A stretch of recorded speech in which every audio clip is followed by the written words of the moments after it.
ওরে গোয়ালপাড়া এলাকার মুসলমান, ও পর্দার আলের মা, ও কলেজার টুকরা যুবক ভাই, অবৃদ্ধ বাবা, দলিতন মাইকের আওয়াজ যত পর্দায় শুনিয়া নাও। শুধু তো শুনছে জাহান্নামের আগুন, একটু কি অনুধাবন করতে পারছো নাকি জাহান্নামের আগুন হবে কতটা কঠিন শাস্তিকর? শুধু জাহান্নাম জাহান্নাম আমরা শুনি, কেমন হবে একটু কল্পনাও কোনোদিন করছি আমরা? মায়ার নবী বলেন, দুনিয়ার আগুন হাতে লাগলে হাত জ্বালায়া দেয়,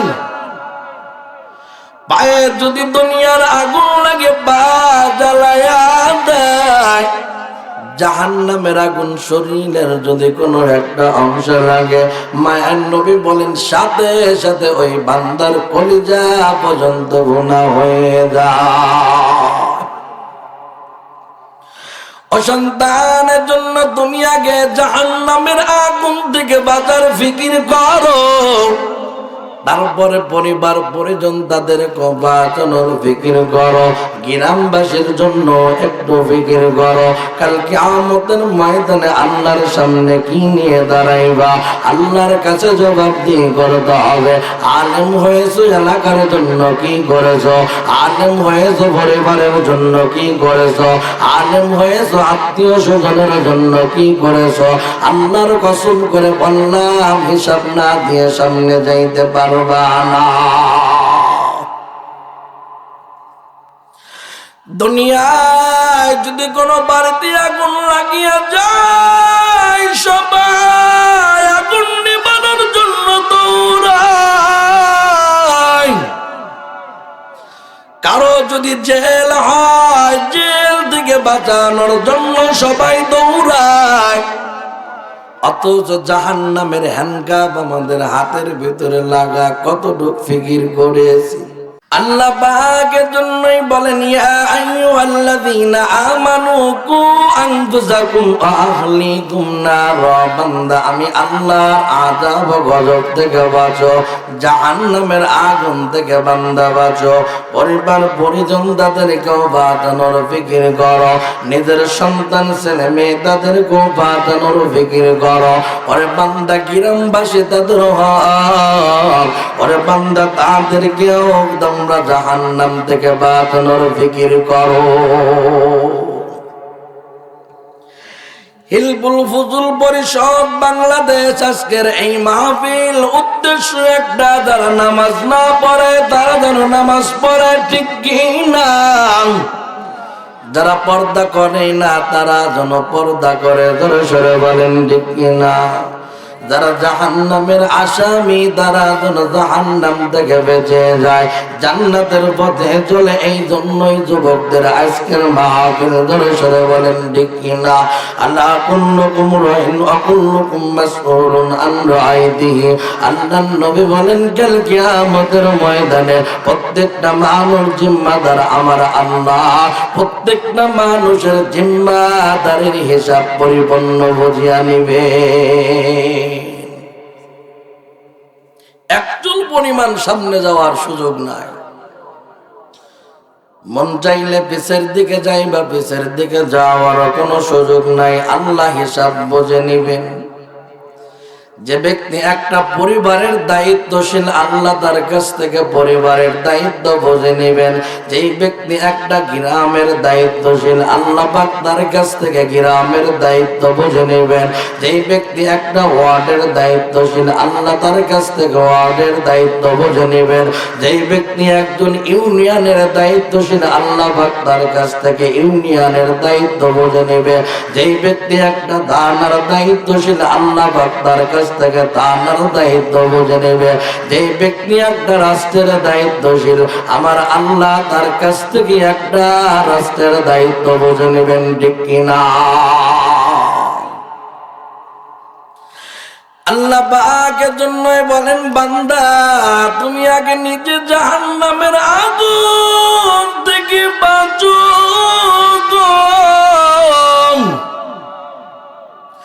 তার কারণ জাহান্নামের আগুন বান্দা সইতে পারবা না। আল্লাহ পাক কুরআনের ভিতর বলেন তাইয়াউমা তারাউনাহা তাযআলু কুল্লু মুরদিআতিন আম্মা আরদাআত ওয়া তাদাউ কুল্লু যাতি হামলিন হামলাহা ওয়া তারান নাসা সুকারা ওয়া মা হুম বিসুকারা ولكن عذاب الله شديد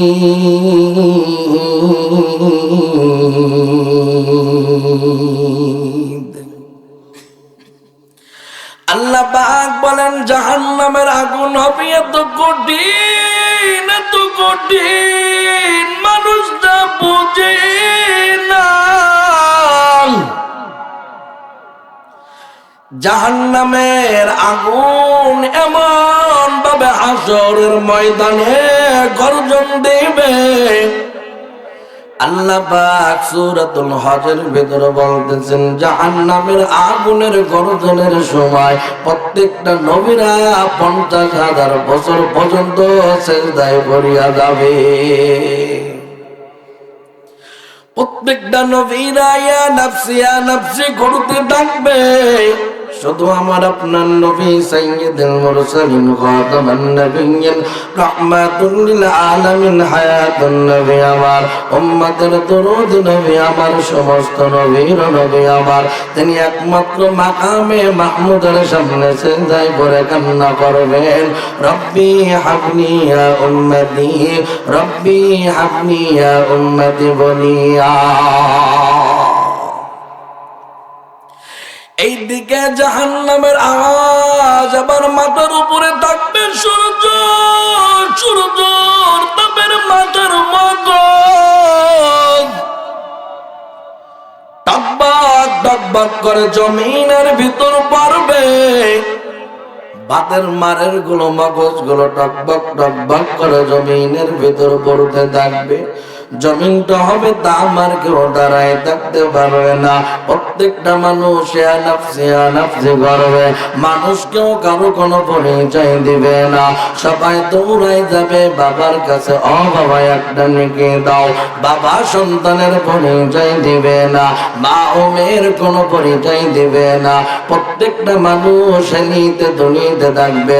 অতারণ নাসা সুকারা, মনে হবে তারা নেশাগ্রস্ত, কিন্তু তারা নেশাগ্রস্ত না। ওমা হুম বিসুকারা ওয়ালাকিন্না আযাবাল্লাহি শাদীদ।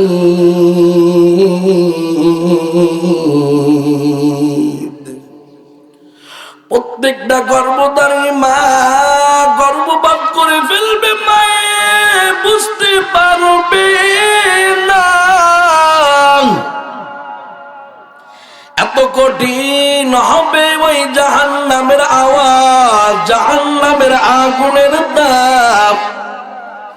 আল্লাহ পাক বলেন দুনিয়ার আগুনের থেকে 100 ভাগ জ্বালায় 1000 ভাগ করবে, তারপরে বানানো হবে জাহান্নামের আগুন। দুনিয়ায় কারো বাড়িতে আগুন লাগলে সবাই কলস ভরে পানি নিয়ে দৌড়ায়, টিলা ভরে পানি নিয়ে দৌড়ায়, বালতি ভরে পানি নিয়ে দৌড়ায়। সবাই তলাশ করে কোথায় ফায়ার সার্ভিসের নাম্বার আছে, সালতা গেলে ফায়ার সার্ভিস পাওয়া যাবে। ফরিদপুর শহরে ফায়ার সার্ভিস গুলো খবর দাও, আগুন নিবানোর জন্য ব্যস্ত হয়ে যায়। ওর নবীর উম্মতের দল ওই জাহান্নামের আগুন নিবানোর জন্য ফিকির করছো নাকি? আল্লাহ বলেন জাহান্নামের আগুন হবে এত কঠিন, পানিতে জানিবে না। দুনিয়ার আগুন পানি বাইলে আগুন নিভিয়া যায়। হাসরের ময়দান তো দূরের কথা, যেই সময় কিয়ামত কায়েম হবে আল্লাহ পাক বলেন প্রত্যেকটা নদী নালার পানির উপরে জাহান্নামের আগুন ধরিয়া যাইবে। পানির উপরে পেট্রোল ঢেলে দিলে যেমনি ভাবে পানির উপরে পেট্রোলের জন্য আগুন জ্বলে, পানি ঢালিয়া দিলে আগুন নিভে যায়, জাহান্নাম হবে ব্যতিক্রম। ওই সময় বান্দা পানি ঢালিয়া দিলে আগুন আর ধাও ধাও করে জ্বলবে। একমাত্র জাহান্নামের ইন্ধন, জাহান্নাম থেকে বাঁচার কারণ বান্দা ইবাদত। বান্দা দুনিয়াতে নেক আমল করো, ঈমানের হালত চলবা, এটাই হলো জাহান্নাম থেকে বাঁচার কারণ। দুনিয়ার জন্য বান্দা জীবন যৌবন শেষ করে বান্দা ফিকির করতেছ, আমার করে বান্দা পরিবার বিধে সময় কাটাইতেছ, মন চায় জিন্দিগি চলতেছ, রম চায় জিন্দিগি বান্দা মোটেও চলতে পারো না। আল্লাহর কসম গুনিয়া বললাম, ওরে বান্দা আমি ইমরান যদি আজকে রাতের ভেতরেই মারা যায়, আমার গায়ের জামাগুলো বেলেট দিয়ে কাটিয়া কাটিয়া রাখিয়া দিবে, অন্য কোনো কাপড় থাকবে না। কপাল যদি ভালো হয় 3 কাপড়ের প্যাকেট বানাই অন্ধকার কবরের ভিতরে রাখবে। কপাল যদি খারাপ হয় নদীতে ডুবে মরলে লাভ যদি না পায়, কাফনের কাপড়টা বান্দা কপালে জুটবে না।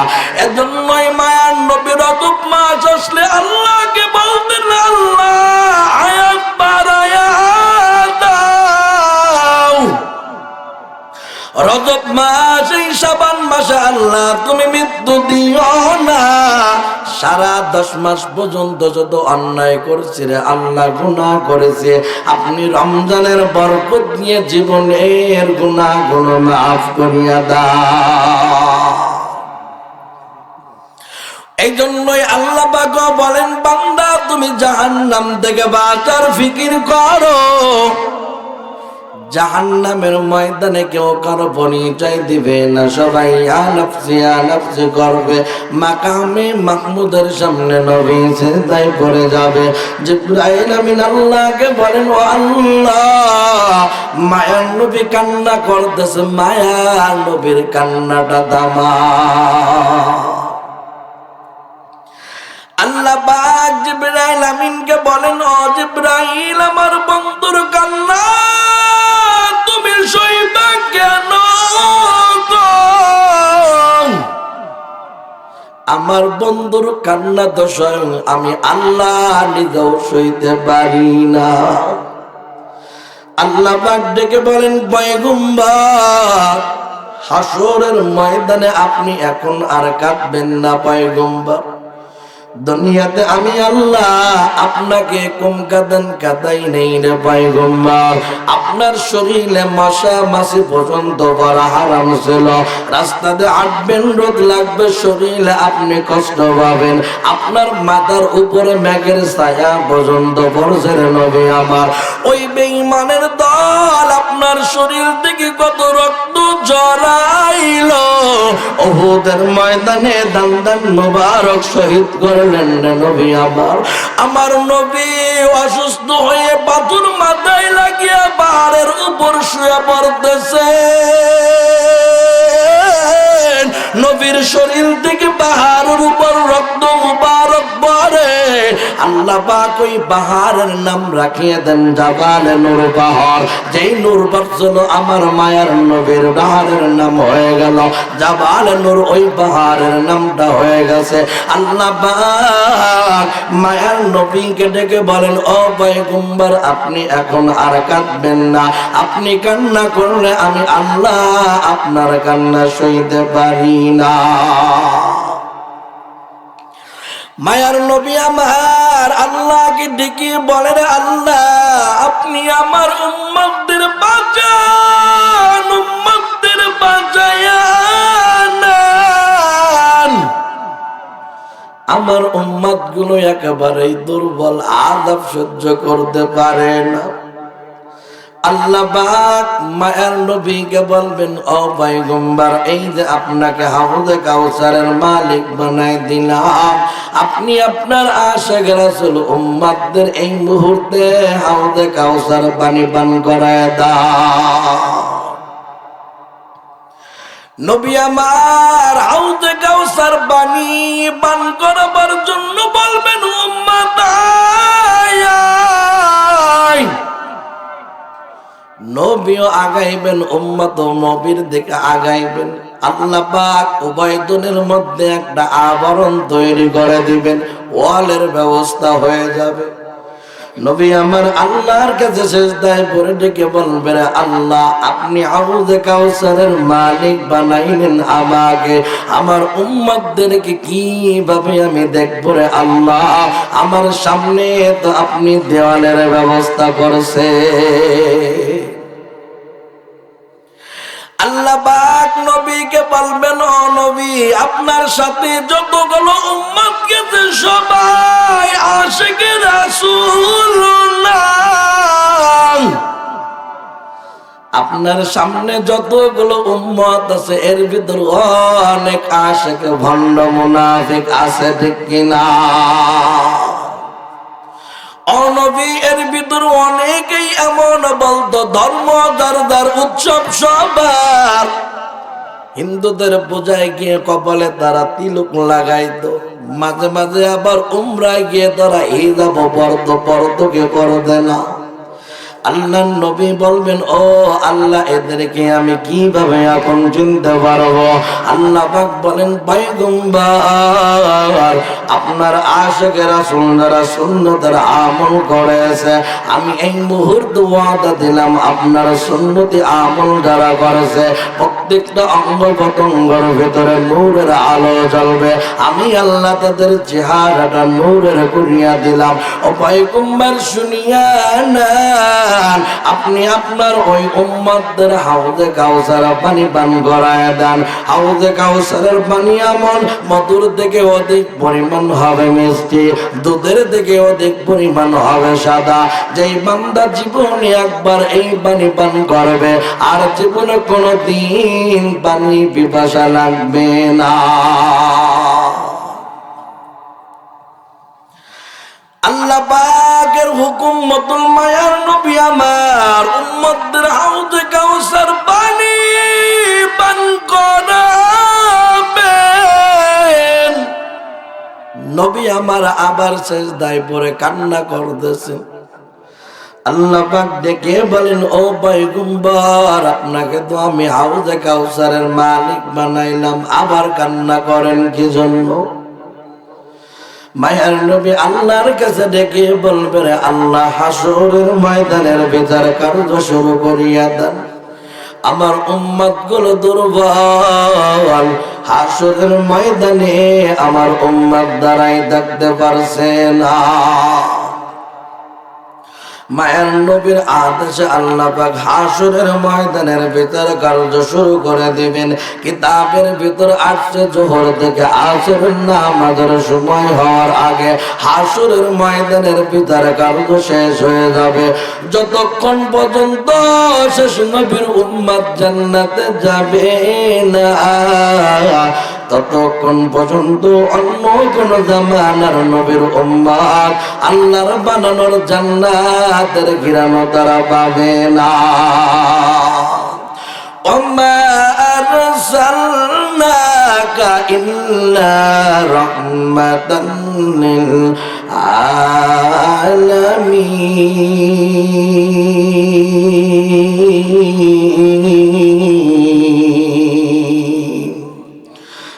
ইমামুল আউয়ালিন আল আখিরিন বহর সদকা রহমাতান লিল আলামিন।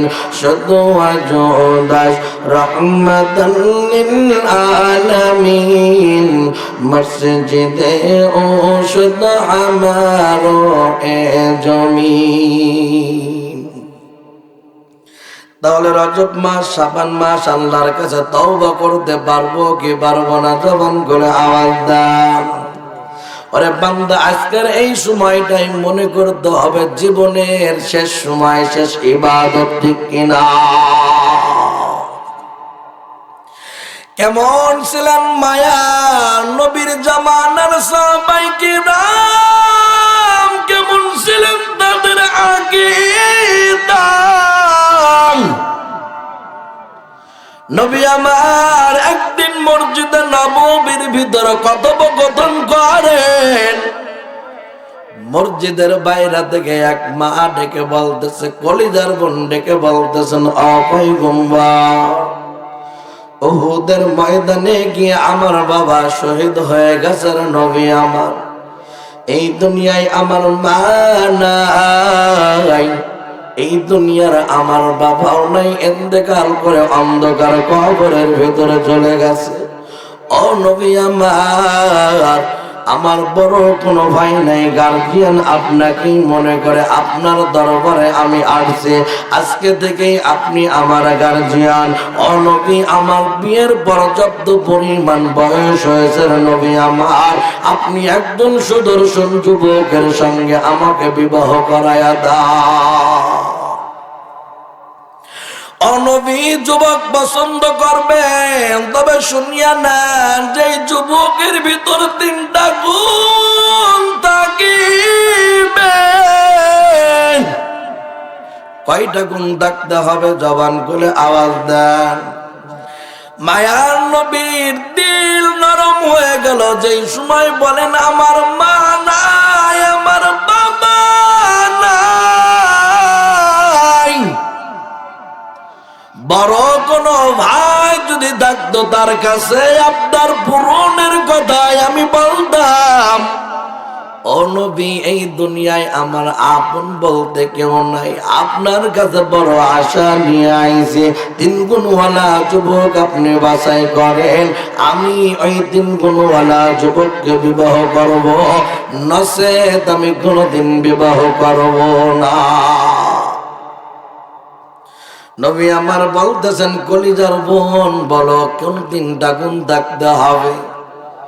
মহিলা সাহাবী ডেকে বলতেছেন, ও পয়গম্বর, এক নম্বরে এমন একটা যুবক আমার জন্য দেখবেন, যে যুবক জীবনে কোনোদিন রাত্রে বেলা ঘুমায় না, সারা রাত্র নামাজ পড়ে ইবাদত করে কাটায়। আল্লাহু আকবার। কলিজার বোন বলতেছেন, ও নবী আমার, দুই নম্বর গুণ হলো এইটা, যেই যুবক 365 দিনে এক বছর একটা দিন রোজা ভাঙবে না, প্রত্যেকটা দিন রোজা রাখবে, এমন একটা যুবক বাছাই করবেন। 3 নম্বর গুণ এমন একটা যুবক আমার জন্য দেখবেন, ও পয়গম্বর, যে যুবক প্রতিদিন কমাস কম 1 খতম কোরআন শরীফ তেলাওয়াত করবে। এরকম 3 গুণওয়ালা যুবককে বিবাহ করবে। গল্পরা গ্রামে মানে এমন মেয়ে মানুষের অভাব নাই। আছে এমন 2-1 মেয়ে মানুষ আছে, গ্রামে না থাকে, জেলার ভিতরে আছে, সারা পৃথিবীর ভিতরেও পাওয়া যাবে না। ধরে সরে বলেন ঠিক কিনা? আছে, মেয়ে নাই না বললাম, এমন 3 গুণওয়ালা যুবক পাওয়া যাবে যাদের ভিতরে 3 গুণ আছে। সারা রাত্র নামাজ পড়ে ইবাদত করে, জীবনে একদিন রোজা ছাড়া থাকে না, প্রতিদিন কমস কম 1 খতম কোরআন শরীফ তেলাওয়াত করে। এমন যুবক আমাকে এলাকায় আছে না? ফরিদপুর জেলায় আছে, সারা বাংলাদেশে আছে, সারা বিশ্বের ভিতরে পাওয়া যাবে। কি আল্লাহই ভালো করে, ধরে সেটা বলেন ঠিক কিনা? আল্লাহর নবী মসজিদ নববীর ভিতরে এলান দিয়ে দিয়েছেন, কে আছে দাঁড়াও 3 গুণওয়ালা যুবক। 1 নম্বর ওই যুবক রাত্রে বেলা ঘুমাই না, নামাজ পড়ে ইবাদত করে সময় কাটায়। 2 নম্বর কে আছে যুবক দাঁড়াও, ওই যুবক যে দিনের বেলা খানা খাই না, রোজা রেখে সময় কাটায়। 3 নম্বর যুবক দাঁড়াও, দিনের বেলা কমাস কম 1 খতম কোরআন শরীফ তেলাওয়াত করে। আব্দুর রহমান নামের যুবক দাঁড়াই বলতেছেন, পয়গম্বর, আপনার কথা অনুযায়ী আমার ভিতরে এই 3টা গুণ আছে, আপনি যদি রাজি থাকেন আপনার বোনকে আমি বিবাহ করতে চাই।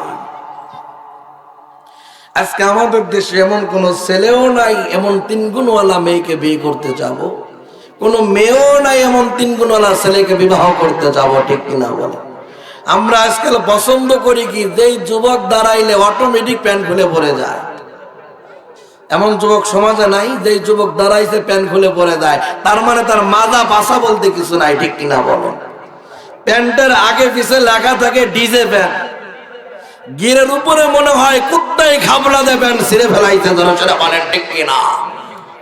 এমন যুবকদের পছন্দ করে নেই যেই যুবক মোটর সাইকেলের সাইলেন্সারের ভিতরে কাঠি ভরে রাখে, যেই কাঠি ভরার পরে এত বিকট আওয়াজ হয় প্রত্যেকটা শ্রেণীর মানুষ তার জন্য দ্বারা একটু বদদোয়া করে আওয়াজ শোনার পর, ধরে সেটা বলেন ঠিক কিনা? এমন যুবকদেরকে আমরা পছন্দ করে নেই, মাস না যাইতেই সংসারে অশান্তির আগুন, ধরে সেটা বলেন ঠিক কিনা? আল্লাহর নবী দুইজনকে বিবাহ করাই দিয়েছেন, 6 মাস না যাইতেই আল্লাহর নবীর দরবারে দুইজন আবার হাজির। মায়ার নবীর দরবারে কলিজার বোন দেয় বলতেছেন, ও নবী আমার, বড় আশা নিয়ে আপনার দরবারে আসিলাম। এই দুনিয়ায় আমার মা নাই, বাবা নাই, আমার বড় কোনো ভাই নাই। ও নবী, বড় আশা নিয়ে আমি আপনার দরবারে আসলাম। আপনার কাছে বললাম দিনগুলোওয়ালা যুবককে আমি বিবাহ করব। 1 নম্বরে যেই যুবক রাত্রবেলা ঘুমাই না, শুধু নামাজ পড়ে। 2 নম্বরে যেই যুবক দিনের বেলা খানা খাই না, রমজানের মতন রোজা রাখে।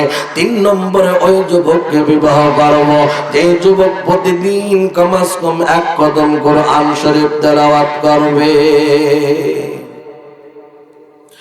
ও নবী আমার, এমন একজন পাত্র আপনি আমার জন্য দেখিলেন। আল্লাহর কসম করে বললাম রে নবী আমার, এই যুবকের ভিতর 3টা গুণের 1টা গুণ তার ভিতরে নাই। যুবক পাশ থেকে কসম কেটে বলতেছেন, ও নবী আমার, আল্লাহর কসম করে বললাম 3টা গুণের 3টা গুণই আমার ভিতরে আছে। অথচ কথম করা কাটা, কসম করা কথা বিশ্বাস করতেই হবে, ধরে বলেন ঠিক কিনা? তাহলে ঈমান দুর্বল হয়ে যাবে। নবী এখন কোন দিকে যাবে? আল্লাহর পক্ষে তো হয়তো হয়ে আসবে, নাহলে বিস্তারিত বলতে হবে, ঠিক কিনা বলেন? তার কারণ একটা মানুষ যদি ইচ্ছাকৃত ভাবে মিথ্যা কথা বলে, তওবা না করে মারা যায়, একটা মিথ্যা কথার বিনিময়ে 7000 বছর জাহান্নামের আগুনে জ্বলতে হবে। মিথ্যা কথা যে বলবেন বানায়া,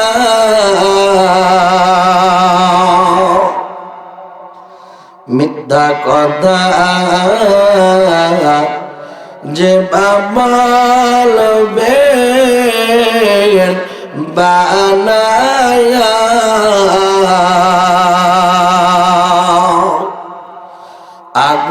আগুনেরই পোশাক তাকে দিবেন পরায়া, আগুনেরই পোশাক দিবেন তাকে পরায়া, আগুনে সে জ্বলতে থাকবে শরীরে,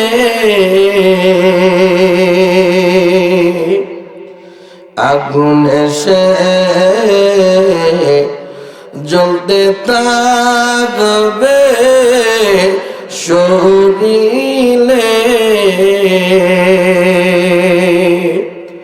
কোন ফালা বিনা তখন কাঁদিলে, কোন ফালা বিনা তখন কাঁদিলে। ও নবীর উম্মতের দল, মায়ার নবী যুবকটাকে বলতেছেন, কিভাবে তোমার ভিতরে 3টা গুণ আছে বলো? যুবক মায়ার নবীকে দিকে বলতেছেন, পয়গম্বর, আমি জানি আপনার জবানের কথা তো মিথ্যা না, নিজের ধর্ম বিসর্জন দিয়া বাবা মায়ের মায়া ত্যাগ করিয়া আপনার হাতে হাত দিয়ে কালেমা পড়ে মুসলমান হয়েছিলেন নবী আমার। আমি জানি তো আপনার জবানের কথা মিথ্যা না। আপনি তো বলেছেন আমার যেই উম্মত 5 ওয়াক্ত নামাজ আদায় করে, ইশার নামাজ আর ফজরের নামাজ যে জামাতের সহিত আদায় করে, আমার আল্লাহ ওই ব্যক্তির আমল নামায় সারা রাত নামাজের নেকি লিপিবদ্ধ করিয়া দেয়। ও নবী, আপনার হাদিস অনুসারে ঈমান আনার পর এমন কোন রাত নাই এশারের নামাজ আমি জামাতের সহিত আদায় করিয়া নেই, ফজরের সময়ও আমি জামাতের সহিত নামাজ আদায় করি নবী আমার। তারপরে যদি আমি রাত্রেবেলা শরীর সুস্থতার জন্য একটু ঘুমাই, আমি যদি আমার বিবির হক আদায় করি, তাহলে আপনার আমার সমস্যা কি? আল্লাহ তো আমল নামায় নেকি দেয়, ঠিক কিনা? মায়ের নবী বলতেছেন, হ্যাঁ সাহাবী, তোমার কথা তো ঠিক আছে, হাদিস অনুসারে আমল নামায় নেকি যায়। বিবি একটু মুস্কি মুস্কি হাসতেছে। আসলে তো হাদিস অনুসারে সারা রাত্রে ঘুমাইলো আমল নামায় নামাজের নেকি যায়, ঠিক কিনা বলেন?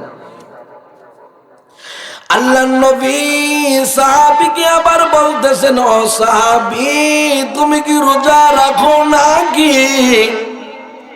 পাশ থেকে স্ত্রী ডেকে বলতেছেন, পয়গম্বর রোজাও রাখে না, ও তো খাবার খাই নবী, 1 বার 2 বার না, 5 বার 7 বার খাবার খায়।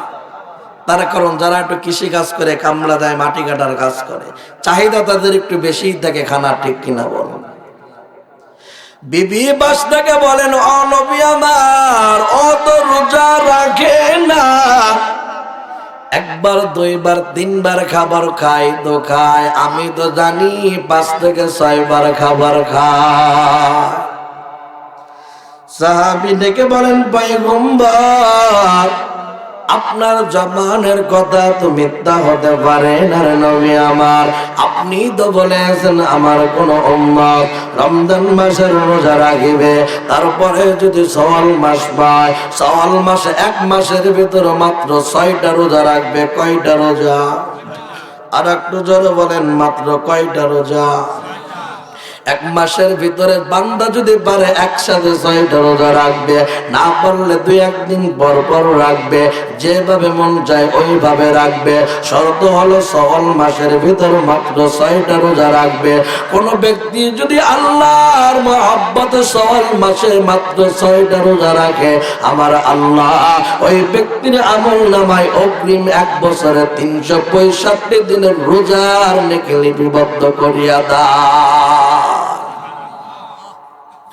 সাহাবী বলেন, ও নবী, আমি কৃষি কাজ করি, আমি তো কর্ম করি, আমি যদি দিনের বেলা খানা খাই, শক্তির প্রয়োজন আছে। আপনি বলেন আমার বিবির সমস্যা কোথায়? আপনার হাদিস অনুসারে তো আমার আমল নামায় রোজার নেকি যায়, ঠিক কিনা? ওই সময় বিবি আর একটু জোরে জোরে মুস্কি হাসি দিয়ে কয়, ও নবী, নামাজের হিসাব তো পাইছি, রোজার হিসাব পাইছি, কিন্তু ও তো কোরআন শরীফ তেলাওয়াত করে না। নবী কয়, কি খবর, তুমি কোরআন শরীফ তেলাওয়াত করো না? সাহাবী ডেকে বলতেছেন, ও পয়গম্বর, আপনার জবানের কথা তো মিথ্যা না।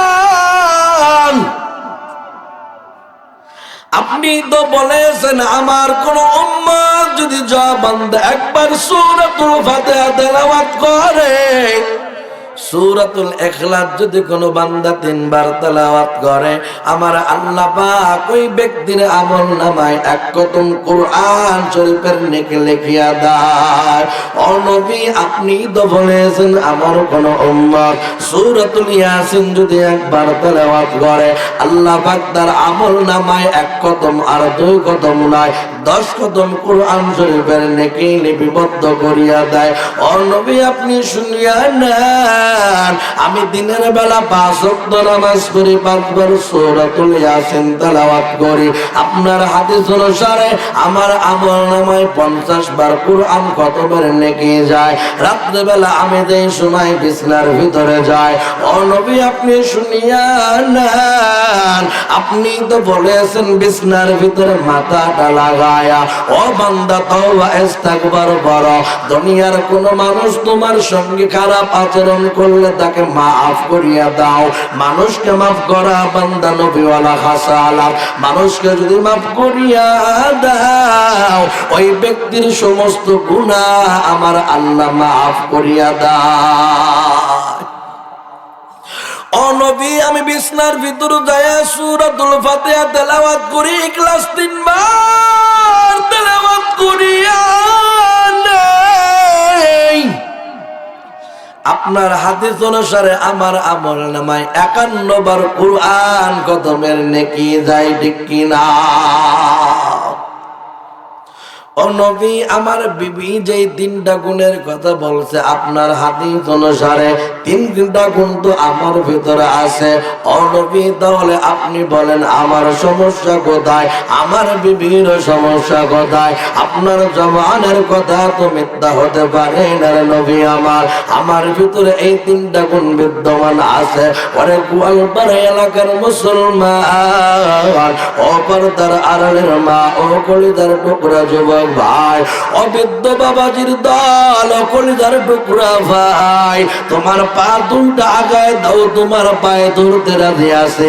আজকে তওবা করো, রজব মাস তওবা কবুলের মাস, শাবান মাস তওবা কবুলের মাস।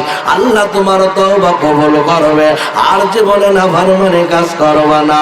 ওরে বান্দা প্রতিজ্ঞা করো, গুনার কাজ যত ছোটই হোক আর কোনোদিন করবা না, নেকির কাজ যত ছোটই হোক আর কোনোদিন ছাড়বা না। এই 3টা গুণ আমাদের ভিতর দরকার আছে কিনা? ওরে বান্দা ইবাদত তো করবই করব, তারপরও বান্দা জেনে জেনে নেক আমলগুলো বাছাই করিয়া বেশি করে করব। ওরে বান্দা আল্লাহর কাছে সম্মান বেড়ে যাবে। দুনিয়ার প্রত্যেকটা মানুষ যদি ডাবানোর চেষ্টা করে, মুনাফিক বাহু ধরে টানবে, আল্লাহ চুল ধরে টান দিলে ঠেকাই থেকেও পারবে না, ঠিক কিনা? তার কারণ সম্মান ইজ্জত দেওয়ার মালিক আমার আল্লাহ। আল্লাহ বান্দা নেক আমল কুরআনের জন্য ইজ্জত বাড়ায়া দিবে। আল্লাহ যদি কোনো ব্যক্তিকে ভালো কয়, দুনিয়ার সবাই খারাপ বললেও ওই ব্যক্তি ভালো, ঠিক কিনা বলেন? আল্লাহ যদি কাউরে খারাপ কয়, দুনিয়ার সবাই ভালো বললেও সে খারাপ, ঠিক কিনা?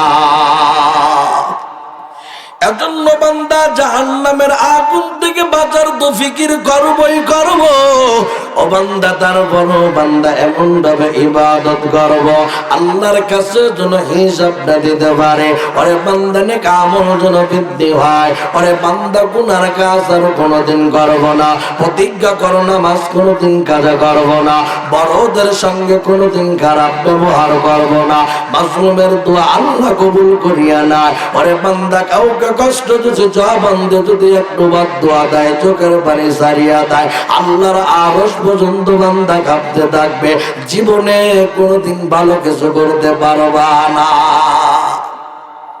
তার কারণ আমি নিজে প্রমাণ, অনেক বিলিয়ন বিলিয়ন ছাত্র দেখা যাইতেছে লেখাপড়া করতেছে, মাদ্রাসায় প্রতিষ্ঠান করছে, দাওরা ফারেক হয়ে গেছে, তারপরও মাদ্রাসার খেদমত কপালে জুটে নাই, লাস্টে দাড়ি মোছাইছে, গার্মেন্টসে চাকরি করে, আছে না নাই? অনেক স্কুল কলেজের ছাত্র ভাইবে তারা ট্যালেন্ট পুলি বৃত্তি পাইছে, এইটাও বৃত্তি পাইছে, এসএসসিতে ভালো রেজাল্ট করছে, তারপরে যাই লাইনে আর থাকতে পারে না। অথচ বিনয়ী হওয়ার কারণে একদিনকে ঘষতে ঘষতে ঘষতে ঘষতে দেখা গেছে স্বর্ণের পাথরের মতো হয়ে গেছে, ঠিক কিনা বলে? আমি আপনাদের এলাকার সন্তান। এই বাড়ি একটা বিরাগ ছিল, টুকু সাহেব মারা গেছে, উজ্জ্বল সজীবদের বাড়ি। এই দক্ষিণ পাড়া এলাকার প্রায় মানুষের সাথে আমার সুসম্পর্ক ছোট সময় থেকে। তার কারণ অনেকের বাড়ি যে সমস্ত ধরনের দুষ্টুমি, ফাজলামি, খেলাধুলা, বল খেলছে, এলাকায় নানান প্রকার জিনিসের সাথে জড়িত আছে। কিন্তু আমার নিজের চোখে দেখা এই এলাকায় যাদের সাথে পড়ছি, আমার মনে হয় না কোনো একটা ছেলে স্টাবলিশ হইতে পারছে, ভালো পর্যায়ে যাইতে পারছে। অনেকেই ভালো ছিল, অনেকেই ঝরে গেছে, কিন্তু তাদের ভিতর থেকে আল্লাহ দুই একজনকে হয়তো বা কবুল করছে। ধরো সেরা বলেন ঠিক কিনা? কিন্তু আমাদের এই গ্রাম, গোয়ালপাড়া গ্রাম, প্রশংসা করার যোগ্য একটা সংগঠন হয়েছে হিলফুল ফজল পরিষদ বাংলাদেশ। পেপার পত্রিকা থেকে শুরু করে ফেসবুক সোশ্যাল মিডিয়ার মাধ্যমে দেখি রমজান মাসে এরা ইফতারি সামগ্রী বিনিময় করে এলাকার মানুষের মাঝে। ধরে সেটা বলেন ঠিক কিনা? শীতের দিনে তারা শীতের পোশাক আদি, শীতের লেপতোষক যাবতীয় যা কিছু যুবকরা এলাকায় বন্টন করে। আনুষঙ্গিক ভাবে এলাকার পাশের মানুষদের দেওয়া এবং ইবাদত যেন মানুষ করতে পারে। মসজিদ মাদ্রাসা, কিছুদিন আগে ফেসবুকে দেখছি মসজিদ ছাদ ঢালাইয়ের জন্য এই গলবাড়ির এক সন্তান ছোট্ট মানুষ প্রবাসী 1 লক্ষ টাকা দিতে চাইছে। নানান প্রকার ভাবে সাহায্য সহযোগিতা করে। ধরো সেটা বলে ঠিক কিনা? এলাকায় তারা বড় একটা ওয়াজ মাহফিল করে, লাখ লাখ টাকা খরচ করে ওয়াজ মাহফিল করে। বিশেষ করে প্রবাসী যারা আছে, আব্দুল্লাহ, বিলায়েত, এরকম অনেকেই আছে, রবিন, এরকম অনেকে আছে এলাকায় আছে, ইনায়েত ভাই, মিরাজ ভাই, যারা যারা আছে এরা অনেক পরিশ্রম করে। এদেরকে সাহায্য সহযোগিতা বুদ্ধি পরামর্শ দিয়ে অনুপ্রেরণা দিয়ে করবেন। এরা যে অর্থ দিয়ে যতটুক নেকি পায়, আপনার মনোবল দিয়ে যতটুক সাহায্য করবেন, সমপরিমাণ নেকি আপনার আমল নামায় চলে যাবে। আর যত ওয়াজ শুনি না কেন, এর ভিতর থেকে যদি একটা নফল ইবাদত ও নেক আমল করতে পারি আমরা, আল্লাহ পাক 60 বছর নফল ইবাদতের নেকি আমল নামায় দিয়ে দেবে। আমি যেই কথাবার্তাগুলো বলছি, আমরা শেষ 3টা কন্ডিশন। 1 নম্বরে নামাজ তো 5 ওয়াক্ত পড়বই পড়ব, এশার নামাজ এবং ফজরের নামাজ জামাতের সাথে পড়ব। ইনশাআল্লাহ রাজি আছি তো? রমজান মাস সামনে, রমজান মাসের রোজা তো রাখবোই রাখবো। শাওয়াল মাসে 6টা রোজা রাখবো। মহিলারা আবার রোজা রাখায় খুব এক্সপার্ট, এরা রোজা রাখতে পারে, ঠিক কিনা বলে? নামাজ পড়ুক বা না পড়ুক, প্রত্যেকটা মা বোনেরা রোজা রাখে। ইনশাআল্লাহ আমরাও শাওয়াল মাসে 6টা রোজা রাখবো। ইনশাআল্লাহ রাজি আছেন তো? 3 নম্বরে কোরআন শরীফ তেলাওয়াত করব। যদি কেউ তেলাওয়াত করতে না পারি, কমাস কম সূরাতুল ফাতিহা একবার পড়বো, ইখলাস 3 বার পড়ে প্রতিদিন নামাজ পড়ে পিতা মাতার রুহের মাগফিরাতের জন্য দোয়া করব। ইনশাআল্লাহ রাজি আছেন তো? এই 3টা ইবাদত আল্লাহ পাক আমাদের সবাইকে করে ইহকালে শান্তি, পরকালে মুক্তি লাভের উদ্দেশ্যে দুনিয়া থেকে জান্নাতের মেহমান হওয়ার তৌফিক দান করুক। আমিন। আমা তৌফিক ইল্লা বিল্লাহ।